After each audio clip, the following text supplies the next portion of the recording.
Bueno, entonces retomamos.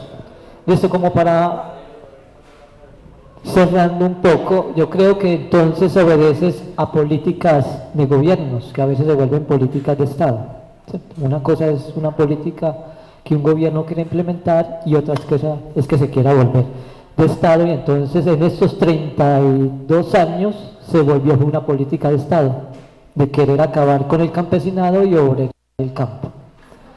Y entonces, por ejemplo, en el Plan de Desarrollo 2018-2022 a nivel nacional, pues, ¿qué se dijo en ese Plan de Desarrollo?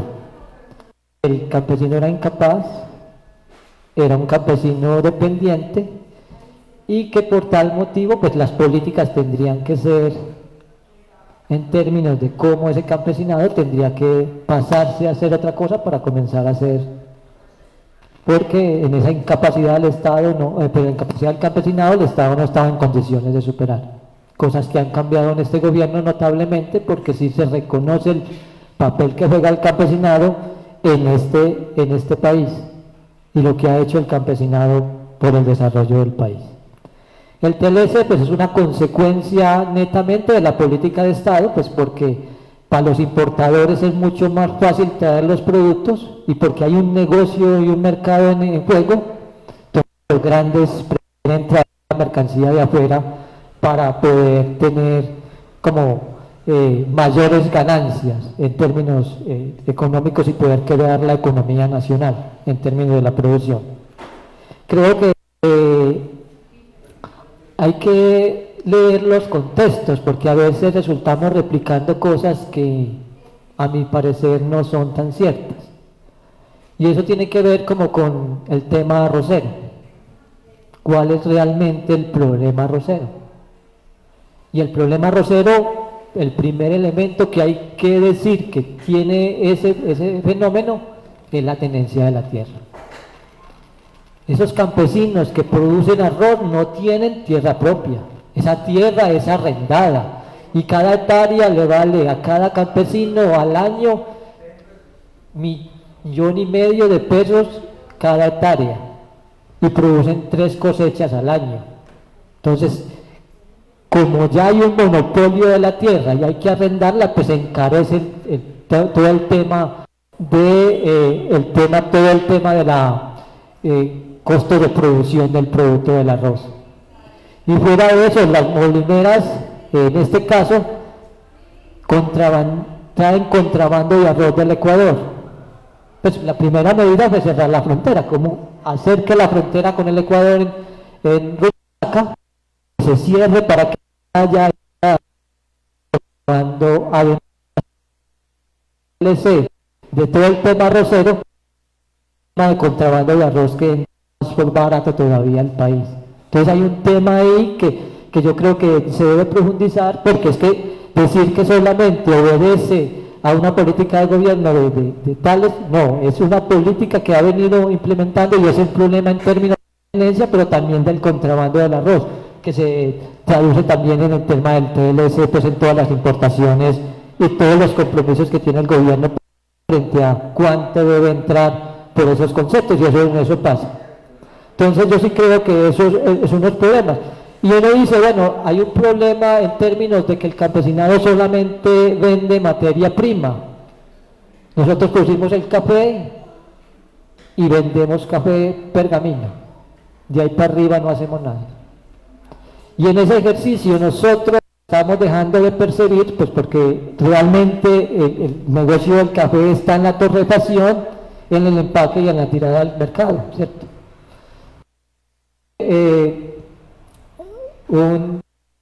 Voy a decir aquí, 18.000 creo que está hoy, y lo vende y le saca, a ese kilo de café le saca 250 tazas vendidas a tal precio. ¿Cuánto vale? Entonces el 107% de la ganancia del café se está quedando en manos de la torrefacción hacia adelante. Entonces al campesino no le está quedando ni con qué colocarse la camisa de cuadros cada año. Y es un problema, pero también es un problema de distribución de la riqueza. Y no es que nos tienen que dar, sino generar condiciones en términos de precio cuando vayamos a ofertar los productos. Porque aquí también el neoliberalismo nos metió que es que el Estado no tiene por qué meterse en nada en el mercado, que porque el mercado se regula solo, entonces lo regula la oferta y la demanda. Entonces cuando hay cuando dice supuestamente que hay sobreoferta, pues entonces el que acapara compra regalado, pero cuando va a salir, sale caro. Entonces yo sí creo que el Estado tendría que volver a tener control de eso, porque cuando Frederick Friedman en 1955 hablaba de neoliberalismo en Estados Unidos, decía que estaba loco, capitalistas. Entonces yo sí creo que también es una concesión que nosotros tenemos que ir desmitificando porque nos han metido en ese cuento de ese sentido. Y en términos de la tenencia de tierras, que nos va a ampliar un poco en la reforma agraria, Carlos Mario, quisiera solamente dar dos elementos también para la reflexión. Creo Banadejo planteaba un poco, bueno, cómo consiguió la tierra, ¿cierto? La consiguió de buena fe, la consiguió cómo, pero resulta que en ese periodo de violencia 8 millones de hectáreas fueron quitadas al campesinado. 8 millones de hectáreas. Entonces ahí hay que hacer unas lecturas y unas comprensiones. Y no es justificable aquí, voy a decir solamente, no voy a decir el nombre, pero ustedes creo que van a saber quién es. Hubo un presidente en esa época que pasó a tenía el 4% de la tierra en Córdoba a tener el 16%. Eso es un poco de más. ¿Cómo la consiguió? ¿A qué precio la consiguió en ese fenómeno que hubo? Entonces no vamos aquí a justificar que es que no, que el que consiguió la consiguió ¿cómo? ¿Cómo la consiguió? Entonces yo sí creo que es bueno que nosotros también tengamos conceptualización de eso, pues porque realmente salimos defendiendo cosas que es indefensible. Y nosotros como campesinos tenemos muchos problemas, que nos gustan mucho otras cosas distintas, pero creo no se dan las condiciones dignas para que un campesino se quede, ni un joven. Y creo que ya la han denunciado. Entonces yo sí creo que también es de empatía a veces en las cosas. A veces también es entender que como se ha marcado la política, no ha sido la mejor manera de que esta población campesina se quede, permanezca en los territorios porque no están las condiciones dadas para eso. Entonces, ¿qué vamos a hacer? Puede que a usted el Estado o el gobierno le garantice la seguridad alimentaria. Puede. Pero la soberanía alimentaria, que es determinar cuándo yo quiero, qué y cómo, esa no me la garantiza el Estado. La garantiza el campesinado si tiene las condiciones dignas. Porque usted se puede comer un plato de lentejas cuando el Estado lo diga, o cuando el Estado decida decirlo. Porque si no generamos las condiciones para que ese campesinado siga produciendo, vamos a depender, y depender ya es distinto. Te doy la palabra a Carlos Mario. Bueno, Oscar, una ilustración bastante amplia. Yo creo que este espacio se convierte en un espacio significativo del aprendizaje para todos. Bueno, ahora vamos a tratar de esta organización de ACUNOR, vamos a tratar de aterrizarla en concordancia con el contexto y con la política de reforma agraria. Entonces, lo primero, por empezar, el término de ACUNOR traduce Asociación Campesina Unida del Nordeste. ¿Cómo surge ACUNOR? ACUNOR surge de una iniciativa de unos amigos acá en el municipio de Yolombó, que viendo de que la política de gobierno, entrega de tierras trasciende, avanza en el país, pero en Yolombó, aparentemente, ¿no? En Yolombó ni siquiera se inmuta ningún ente, ni municipal, ni las organizaciones. Entonces empezamos a hacer eco de esa situación y nos reunimos unos cuantos amigos, entre ellos Álvaro Mesa, el compañero, ¿cómo es? Iván Darío también, entre otros, mi persona. Nos unimos acá en el casco urbano, empezamos a sensibilizar, llamamos un grupo de campesinos y empezamos unas reuniones allí para empezar la conformación y hacer el trámite de personería. Pero en el camino nos encontramos con Oscar, que es un líder reconocido de campo y que igualmente él venía haciendo ese mismo trabajo, pero ya en contexto, ya en territorio, desde la vereda, la cruz y otras, y entonces nos encontramos. Y lo primero que decimos es, a nivel de Yolombó, ¿para qué vamos a formar dos? Unámonos, venga, y entonces hacemos un acercamiento y finalmente allí surge la conformación de ACUNOR. Esto nos ha implicado varias reuniones, mucha motivación a la gente, contarles en qué consiste este asunto de tierra, pero nosotros no quisimos quedarnos en la organización solo pensando en la parte de la adquisición de tierra, ¿cierto? Sino que hemos creado una organización con un objeto social mucho más amplio, y entonces pensamos de que si en la construcción de los estatutos podíamos contemplar la posibilidad de ser una organización que le trabaje al cuidado del campo, al cuidado del territorio, porque finalmente eso es lo que el campesino hace, ¿cierto? Al cuidado del territorio, también pensando en que el campesino cultiva y que le hace falta es transformar esos productos. Oscar hablaba ahorita de la producción de materia prima, ¿cierto? Materia prima, pero se queda ahí, pero cuando llega alguien que transforma esa materia prima que produce el campesino, inclusive para él es más rentable que la misma producción. Entonces nosotros hemos enfocado eso desde la organización y el objeto social lo hemos amplificado allá, a tanto que hemos soñado con la posibilidad y pensando también en la política de gobierno actual de que ACUNOR pueda participar también de las contrataciones que hace el municipio y también de las convocatorias que hacen las diferentes entidades gubernamentales. Caso de esta que cuida el medio ambiente, Corantioquia, ¿cierto? Entonces nosotros podríamos participar en esas convocatorias como organización campesina. ¿Listo? Entonces, esto contextualiza más o menos cómo se inicia para responder a una de las preguntas, creo que era del compañero Carlos.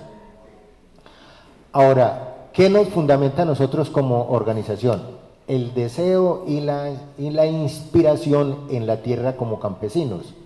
Entonces, para ello es necesario retomar y hablar un poquitico lo que es la conceptualización de la reforma agraria de Carlos Lleras Restrepo de 1966, donde se contempla de que la tierra tiene que tener una vocación agraria, productiva, y que se debe utilizar es para el cultivo, esencialmente para la producción de alimentos y garantizar la seguridad alimentaria.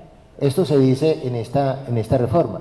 Y es más, y es donde surge también el concepto de unidad productiva agrícola, que a la vez se estipula de que una familia campesina puede ser autosuficiente y productiva con 10 hectáreas de tierra en el campo, es lo que se estipula.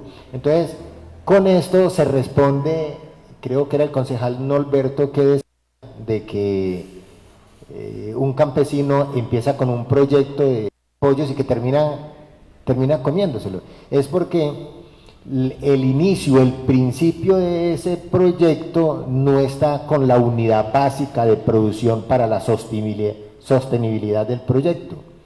Yo, si no estoy mal, en la producción de avícola, para que sea sustentable para una familia, se necesita empezar con 5.000, pero generalmente un campesino, el más amplio, empieza con 100, hermano, se quiebra.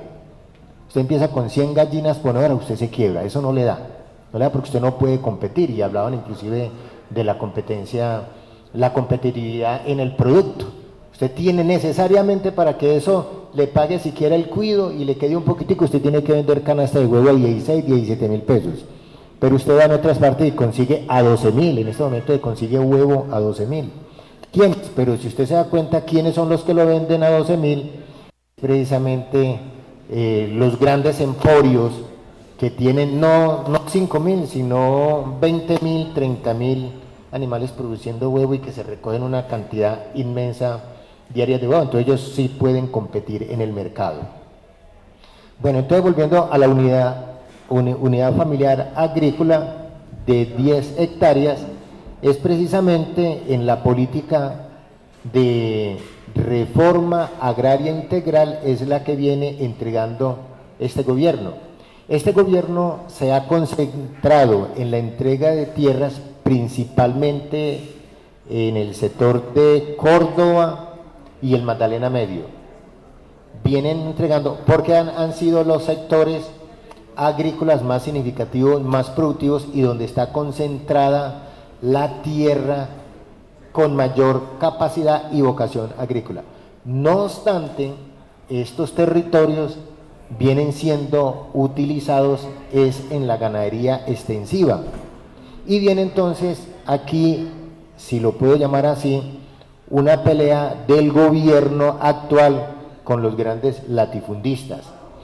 Y pese a que en la reforma agraria de 1966 se estipuló de que la vocación es agraria y que la tierra es un derecho para los campesinos, este gobierno no ha expropiado a ningún latifundista.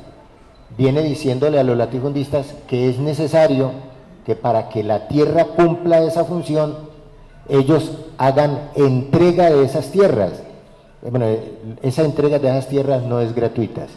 Y la propuesta que el gobierno le ha hecho a los grandes latifundistas, especialmente a los que manejan la ganadería, ha sido de que entreguen la mitad en venta.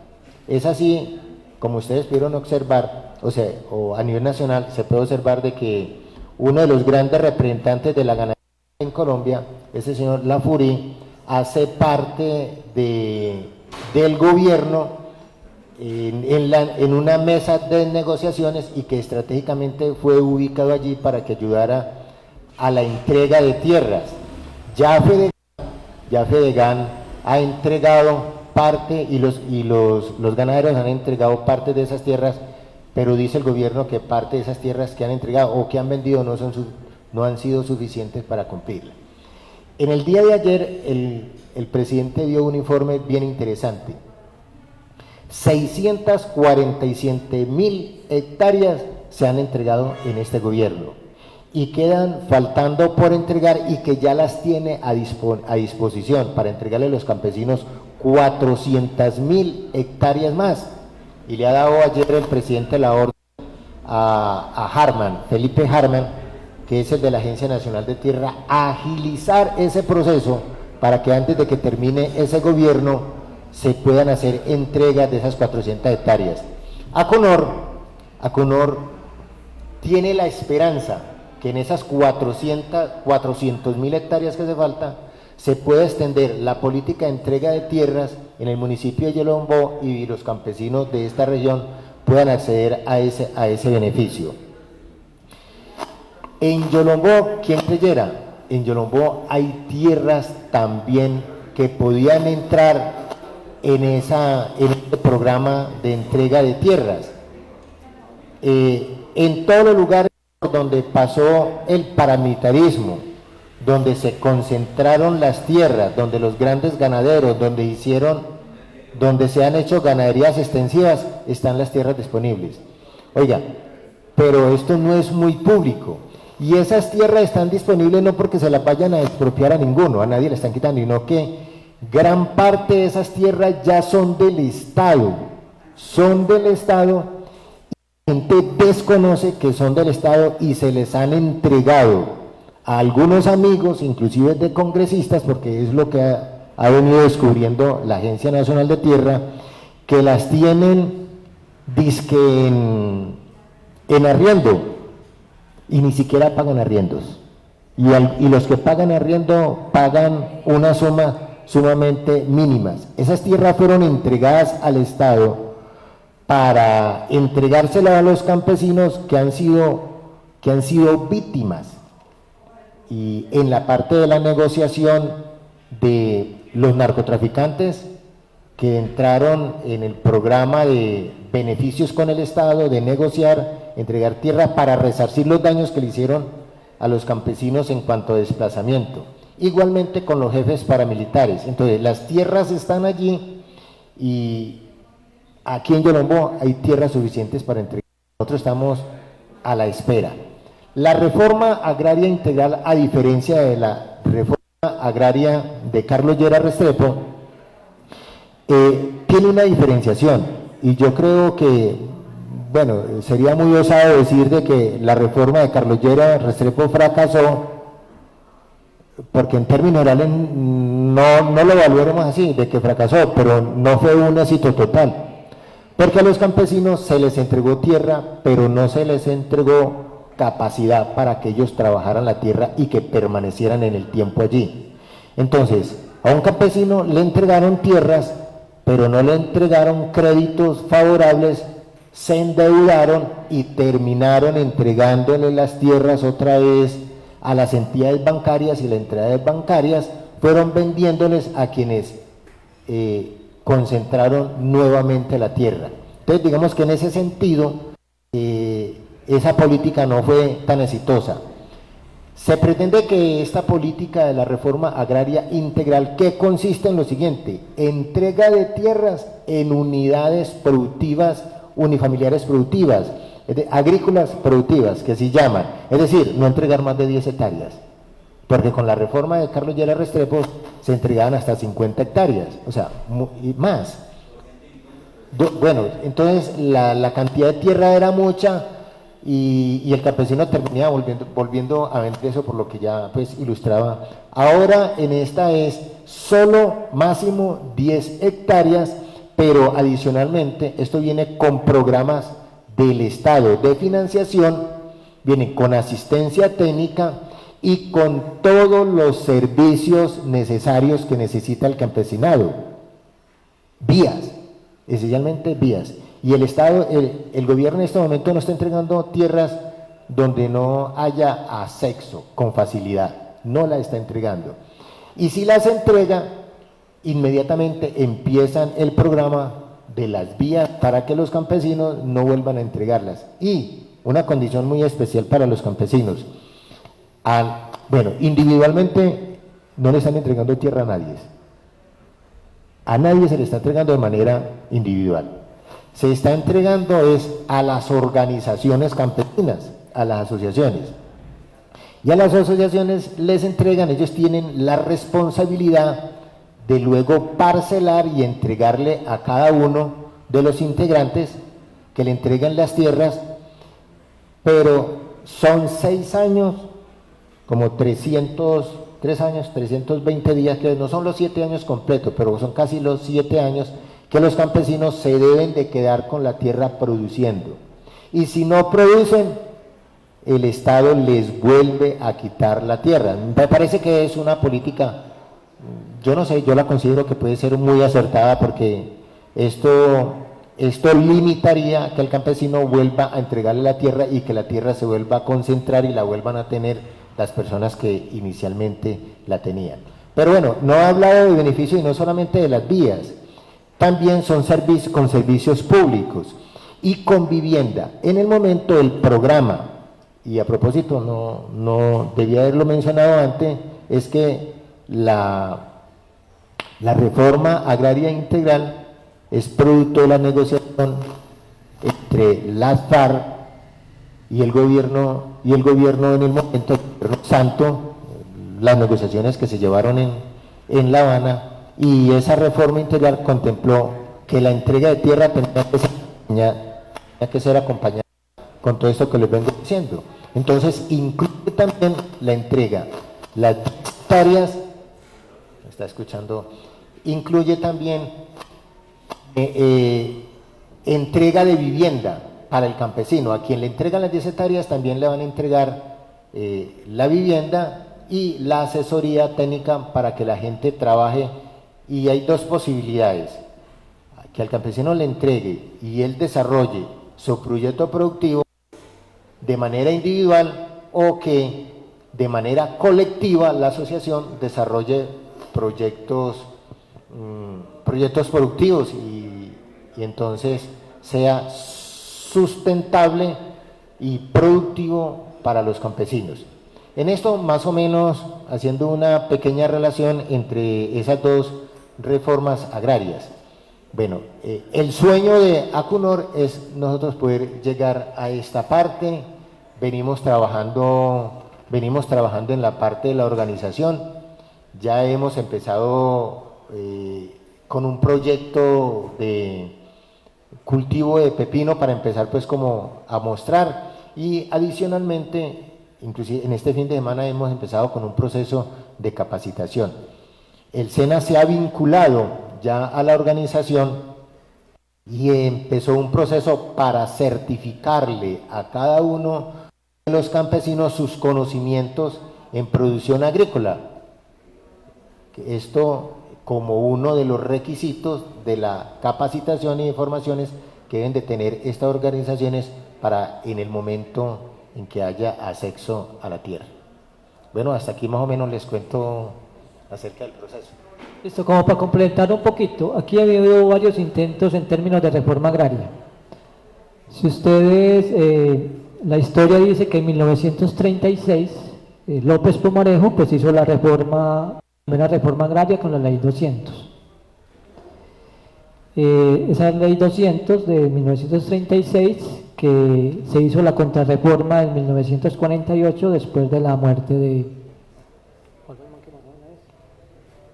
de Jorge Eliezer Gaitán. Ahí se hizo la contrarreforma, ¿cierto? La utilizó el Partido Conservador. Ya la 1966 de Lleras Camargo, que Misael Pastrana la quitó en 1972. La quitó en 1972 con el Pacto de Chicoral, que se hizo en el Tolima. En ese Pacto de Chicoral, pues todos los grandes, ricos terratenientes del país pues se reunieron con Misael Pastrana y quitaron lo que había hecho Lleras Camargo y impusieron el Pacto de Chicoral, la concentración de la tierra en pocas manos. Y luego, ya en el 2000, pues hubo otra contrarreforma, pero ya fue geopolítica, pues en términos a sangre y fuego, que dijimos que en esa contrarreforma pues se le quitó al campesinado 8 millones de hectáreas. De esas 8 millones de hectáreas, pues después del acuerdo y después de todo el ejercicio, pues solamente Santos entregó 12.000 hectáreas y el gobierno de Duque entregó como alrededor de 8.000 o 10.000 hectáreas. Este gobierno va en 610.000, 42.000, 646. Entonces creo que avanzamos en términos de la reivindicación al campesinado en términos de la tierra, para que el campesinado vuelva a tener la tierra y pueda producir bajo las condiciones que se está entregando la tierra, porque no es solamente entregarle a una persona la tierra y defiéndase como pueda para que la venda y quede en manos. Tiene unos compromisos, unas responsabilidades, pero sí queremos avanzar.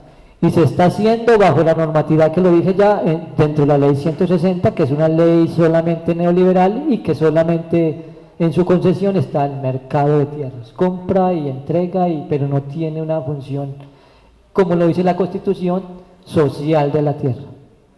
Como dice la palabra social, la tierra cumple una función social y es la producción de alimentos. Entonces creo que hay cambios que hay que hacer y que hay que seguir impulsando.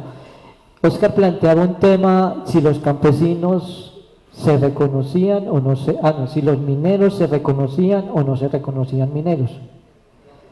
Si los mineros se reconocían o no se reconocían mineros. Creo, planteaba usted como esa interrogante, y yo creo que para mi concepto los mineros son campesinos, porque también hay algunas definiciones, y creo que lo plantean las Naciones Unidas, es cómo se clasifica o cómo se determina si es campesino o campesino, porque usted puede vivir en la ruralidad y no puede denominarse campesino, ¿cierto? Pero entonces en esa clasificación que hace las Naciones Unidas, define, creo yo, y que recoge, y creo que en la definición que hace el ICANN, el Instituto Colombiano de Historia y Antropología, también hace unas definiciones sobre el que es ser campesino. El ICANN, creo, y que pues, de alguna manera el ICANN fue el que formuló o ayudó a formular todo el tema del capítulo campesino. Yo pasé alguna vez por acá y dije que yo iba para Chicoral, porque lo que iba a hacer el gobierno nacional en Chicoral era el pato de Chicoral que había hecho Pastrana, Misael, y hacer un nuevo pacto con el campesinado frente al tema de la tierra. Y para eso está ya pues en marcha el plan decenal de reforma agraria. O sea, el gobierno que venga, independiente de la corriente política que esté, tocará asumir ese plan decenal de reforma agraria como un instrumento ya de política de Estado, no de gobierno, sino una política de Estado frente a la reforma agraria. También dependerá de mucho de nosotros, dependiendo de la corriente política, de la capacidad de incidencia que tengamos para que eso se cumpla. En términos de la articulación que lo planteaba Carlos Andrés, con otras organizaciones y específicamente con la provincia agrominera para el nordeste antioqueño, pues nosotros con ellos aún no hablamos, no conversamos, posiblemente tendremos los espacios porque relativamente somos una organización apenas con personería jurídica del noviembre 9 hacia acá. Entonces todavía estamos recientes, apenas estamos en un proceso de socialización, de contarles y también en un proceso de consolidación de la organización como tal. Tenemos algunos acercamientos sí con la Mesa Social por la Paz y la Vida para el Nordeste Antioqueño, que es un programa ya pues del Ministerio de Minas y Energía que tiene con las organizaciones mineras del territorio y con la Mesa Agroambiental, la Mesa Minera Agroambiental para la región del Nordeste Antioqueño, pues la Mesa Minera. Con ellos articulamos un poco y con otras organizaciones. Todavía no hemos sido, es el primer espacio de socialización y de contarles que hemos sido más municipios. De hecho, nuestro foco inicial está en Yolombó. Aún no hemos aperturado otros espacios fuera de Yolombó, porque pues nació aquí, apenas estamos en un proceso de consolidación y apenas tengamos la capacidad también logística y de otras cosas, poder avanzar en otros territorios del nordeste antioqueño. ¿Listo? ¿Alguien más tiene programas? Gonzalo Roto Morales. Gracias, presidente. No, darles pues el agradecimiento por haber venido a compartir esta información con el recinto y con la comunidad que nos ven a través de las redes sociales y decirles pues que las puertas del Consejo están abiertas y en nombre mío el apoyo para lo que necesiten con la asociación. Queremos ser ese enlace de pronto entre la asociación y la administración para los proyectos que se vengan y en lo que les podamos apoyar, cuentan con el respaldo de Norberto Morales, concejal. ¿Alguien más? Bueno, no, muchas gracias pues por toda la información tan importante que nos trajeron el día de hoy. Un tema muy interesante, todo este tema de la asociación que ustedes están llevando a cabo. Bien pueda, don Oscar. Bueno, entonces agradecerle al Consejo Municipal por el espacio, por la escucha, por la retroalimentación que hacen también, pero también como dejarles algunas reflexiones que nos parecen importantes en términos de políticas públicas a nivel local, ¿cierto? Cómo estamos mirando el tema del campesinado, cómo lo recoge el plan de desarrollo, cómo lo recoge el presupuesto municipal, a qué le apostamos como municipalidad, ¿cierto? Yo sé que son demasiados problemas que tenemos y que asumirlos todos de una, pero hay que mirar cómo integrar todo ese aspecto del campesinado durante esto. Y entonces, el solamente hecho de recoger esa política nacional como un instrumento también para ejecutar en el municipio, podía avanzar en mucho en resignificar esa labor que hacen los campesinos de cada uno de los territorios de este municipio. Entonces yo sí creo que hace parte de ese ejercicio de ustedes como corporados y que se debiera atender de la mejor manera. Y que deben de haber algunas preguntas frente al tema educativo, porque se supone que son los presupuestos que más han crecido, valga la redundancia, en los presupuestos municipales, lo que es salud y educación.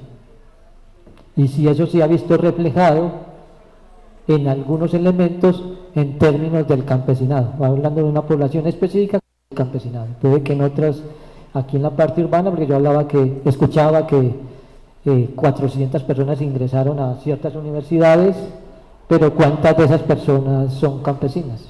Planteaba un poco que de Villanueva salieron 5, creo yo, pero entonces, como campesinado, ¿cuántas personas tienen la capacidad de acceder?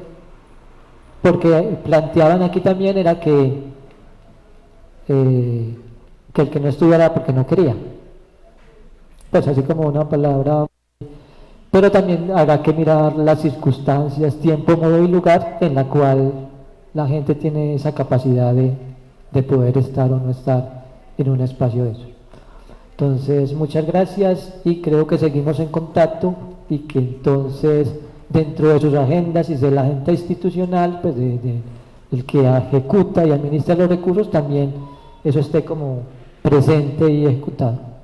Quisiera recordarles que es muy importante el espacio del CMR, creo que es un espacio que no se ha trabajado lo suficiente en el municipio y que debería ser un espacio de interlocución, que se hable mucho sobre la política agraria y campesina del municipio y que se articule con el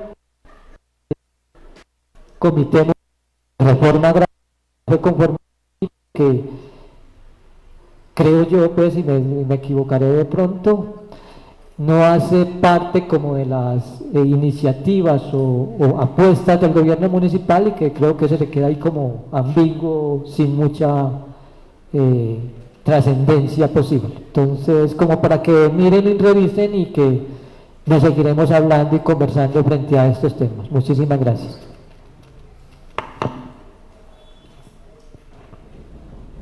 Continuamos con el orden del día, señora secretaria. Bueno, dentro del orden del día, el último punto en la sesión del día de hoy son proposiciones y varios. Entramos al cambio de proposiciones y varios. Tiene la palabra el concejal Norberto Morales. Gracias, presidente. Hoy en la mañana, pues, saqué el tiempito y fui a visitar nuevamente el proyecto del trabajo del asilo y la sorpresa que me llevo es que no había nadie trabajando. Fabio, colócame ahí las fotos donde vemos que 20 días después de la visita que hice, el estado del proyecto es el mismo, no se ha avanzado. Antes hay dificultades ya porque hay una parte que se está mojando,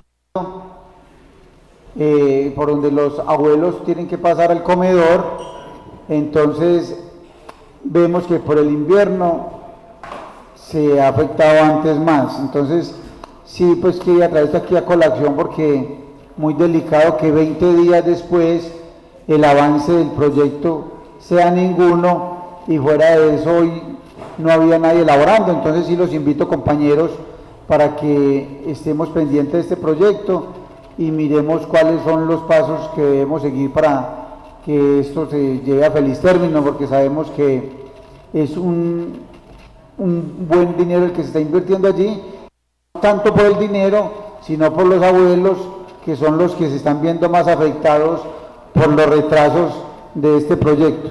Gracias, presidente.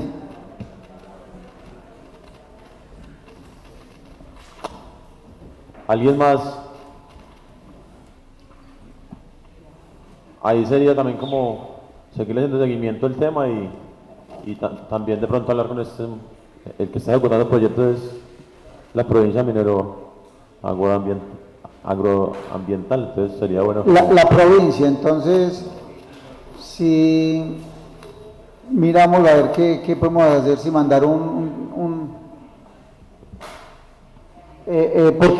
porque yo no entiendo, que el alcalde esta semana nos dijo que el proyecto lo tiene la provincia, pero el alcalde nos decía que el contratista estaba sin recursos, entonces es como mirar cómo formulamos una visita técnica para que nos expliquen bien sobre el proyecto, quién lo contrató, quién lo está ejecutando y cómo se va a terminar, porque ellos ya pidieron una adición, en estos momentos el tiempo inicial eran 3 meses que ya pasaron y no van en el 35% del proyecto.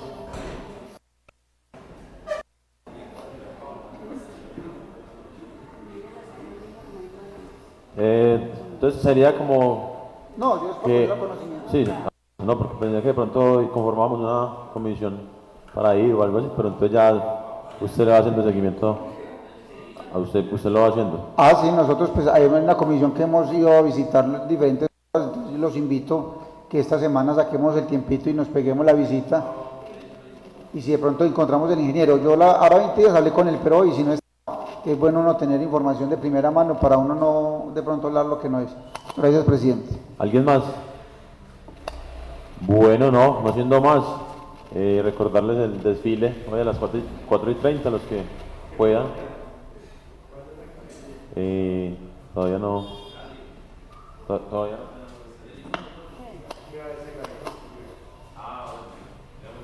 Bueno, entonces que tengan un feliz resto de tarde. Mañana nos vemos a las 9 de la mañana.